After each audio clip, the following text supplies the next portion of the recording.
Jadi gini, kalau misalkan kadang ada di kondisi dimana kita tuh kayak lagi nggak punya uang gitu ya, suka lupa ya terkait konsep rezeki yang udah difahami itu lupa gitu. Aduh, Sebetulnya rezeki yang Allah kasih itu kan bukan cuma dalam bentuk harta, tapi juga kayak kesehatan gitu kan.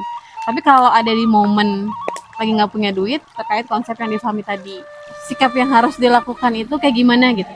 wajar sih sebenarnya terkait dengan kita itu perlu uang ya dalam kehidupan sehari-hari. Mm.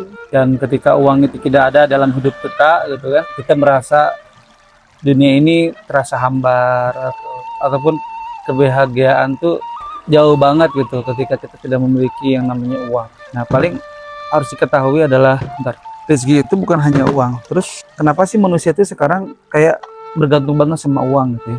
Sangat. Itu sih sebenarnya ada salah pemahaman terkait dengan kebahagiaan itu digambarkan dengan uang, dilambangkan dengan uang. Jadi kalau nggak punya uang ataupun nggak megang uang, biasanya seorang istri itu akan mudah stres, akan mudah depresi, akan mudah marah, akan mudah moodnya berubah gitu. Nah ini paling yang harus ketahui adalah Oh. kita itu terlalu berharap kepada sesuatu selain Allah. Baik itu uang, baik itu misalnya suami, pasangan hidup, ataupun bisa juga dengan anak-anak kita gitu ya. Ini sebenarnya salah satu indikasi bahwa ketika kita tidak menjadikan Allah sebagai sumber kebahagiaan, ridhonya Allah sebagai salah satu tolak ukur kebahagiaan, maka ketika kita tidak memiliki tadi ya uang, kita akan mendapatkan rasa kecewa, rasa frustasi gitu kan, rasa tidak tenang dan sebagainya. Tapi kalau sumbernya adalah Allah yang menjadikan kebahagiaan buat kita, bukan berarti kita tidak butuh uang ya. Maksudnya beda antara butuh uang dengan kita tuh menghamba kepada uang. Makanya kadang-kadang ini, kalau Abi ada satu kerjaan project, kalau itu tidak jadi gitu ya, Abi suka bilang alhamdulillah gitu. Berarti Allah telah memfilter rezeki yang mungkin akan memberatkan pikiran Abi. Jadi Allah tuh bilang nanti kamu nggak kuat. Tapi aku nggak langsung kayak gitu. Ya kan ini kan pemahaman. Ketika punya berkelimpahan rezeki yang itu adalah uang, ternyata itu bukan kebahagiaan. Itu cuma sarana aja gitu kan. Salah satu kebahagiaan itu bisa didapat, cuman kebanyakan kebahagiaan semua. Makanya itu harus dirubah itu pemikirannya. Misalnya dengan kekurangan harta tidak menjadikan kita frustasi, tidak menjadikan kita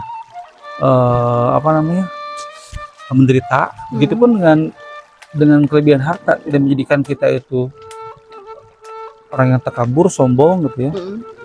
Yang mana ada orang miskin tergoda dengan orang kaya itu wajar ya. Tapi ada orang kaya dia tergoda dengan kehidupan si miskin juga. Itu kan di luar kebiasaan ya. Tapi mereka anti mainstream. Mereka bilang aku itu udah lama merindukan sosok istri yang dulu ketika aku susah misalnya gitu kan.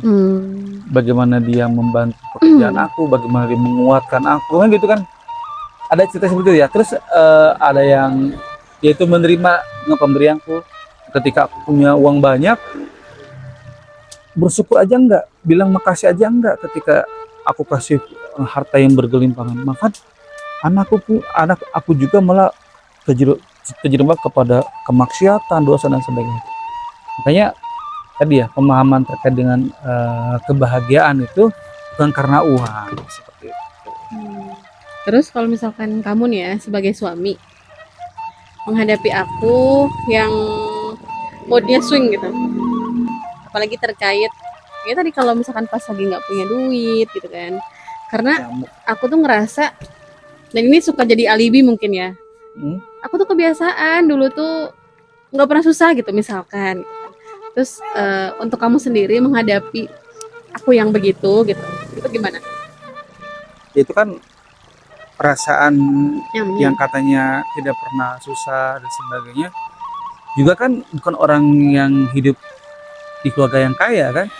Cuman iya, itu mah perasaan dia aja, dia belum bisa move on bahwa dia itu adalah seorang istri dari suami.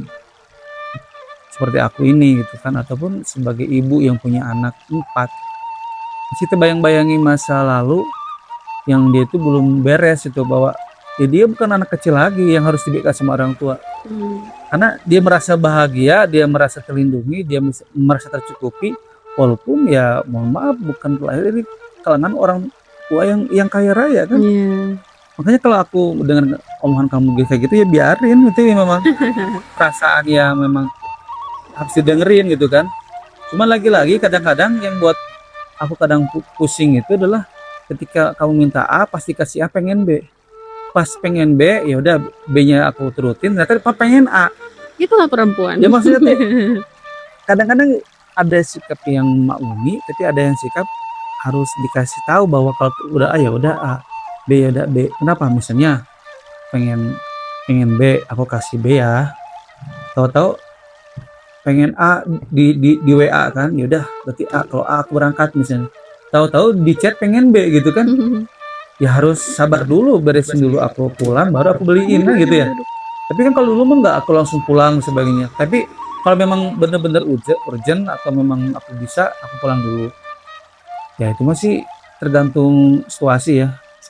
Bukan berarti mengalah untuk menang, nggak juga sih. Kalau kataku mah lebih kepada kalau memang bisa sanggup ya aku ikutin permintaannya, kan permintaan. Mm-mm. Tapi kalau nggak bisa pun jangan menyakitin. Paling aku bilang gini, bisa nggak sih nggak usah nyakitin hati, kalau mau lah gitu. Ini banyak dipendam dan sebagainya. Ya itu kan respon kamu ya, respon aku juga, aku kasih tahu respon kayak gini gitu. Terus misalnya kamu juga pengen denger, aku juga pengen didengar bisa gitu kan. Terus apa lagi, ya udahlah gitu kan. Beres yang beres gitu kan. Cuman ya itu ya, karena aku punya kewajiban untuk mendidik, jadi pasti akan beda perlakuan ketika awal nikah, punya anak 1 sampai sekarang punya anak 4. Bisa nggak, mau banget. Terus kalau Jangan misalkan apa tuh? kamu melihat fakta sekarang tuh kan banyak kayak perempuan yang lebih banyak bekerja kayaknya ya daripada laki-laki, karena mungkin tadi ya perempuan itu mau dibayar murah, terus juga mau disuruh apa aja mau gitu kan, sedangkan laki-laki lebih memfilter lah mungkin ya. Tapi jadi bikin laki-laki itu Malas kerja. malas gitu. Nah, kamu melihat fakta seperti ini tuh gimana? Ya, yang salah pemikiran bukan hanya perempuan, sekarang juga laki-laki juga salah terkait dengan pemikirannya ya. Yang harus tahan kerja itu ya bukan perempuan ya laki-laki. Terus laki-laki juga dengan egonya juga jangan sampai dia malah nggak kerja kan, Iya. karena mungkin tadi ya merasa dihina sama istri dan gimana, suruh bisa kerja ya dia nggak kerja dan dia minta untuk makan, minta diladenin gitu kan. Ya sebenarnya sih carilah pasangan yang dia itu paham agama. Lagi Kalau belum paham agama ya ajak dia untuk supaya ngaji. Kalau dia belum ngaji ya banyak-banyak doa lah, banyak-banyak doa bagaimana supaya suami itu bisa memperlakukan istri yang baik gitu kan. Begitupun juga istrinya harus juga menjadi orang yang baik kan gitu. Jangan menuntut suami yang baik sedangkan istri juga belum baik. Ya sih kalau misalnya seperti itu memang perceraian itu jalan keluar ya, kadang-kadang jalan keluar. Kesalahan di masa lalu yang mana punya pasangan itu hanya karena cinta yang apa ya, ibaratnya yang palsu. Cinta yang asli itu kan harusnya ngajak pasangan kita sampai ke surga bahagia gitu. Malah mau berkorban gitu. Jadi maksudnya tuh yang nggak palsu itu dia mau berbagi, dia mau berkorban, memperjuangkan. Bukan hanya ngomong saya cinta sama kamu tapi dia nggak mau berkorban. Makan tuh cinta gitu.